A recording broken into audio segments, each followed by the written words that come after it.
Hello guys, welcome to Pronouncist, your pronunciation guide. Today we will learn how to pronounce the word shown on the screen, cogitation.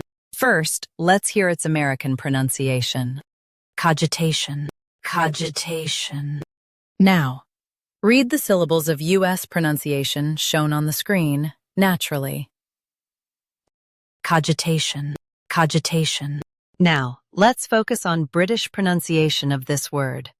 Cogitation, cogitation. Now, read the syllables of British pronunciation shown on the screen naturally. Cogitation, cogitation. U.S. ca, UK co. Same rest. Practice repeatedly and you'll soon be able to say this word perfectly. The best way to practice is to repeat the syllable multiple times. The meaning of the word is careful thinking. Try repeating this word several times to improve your pronunciation. We post daily videos on useful and commonly mispronounced words to help you speak clearly and confidently. Like this video and subscribe to Pronouncist for more pronunciation guides. Thanks for watching us.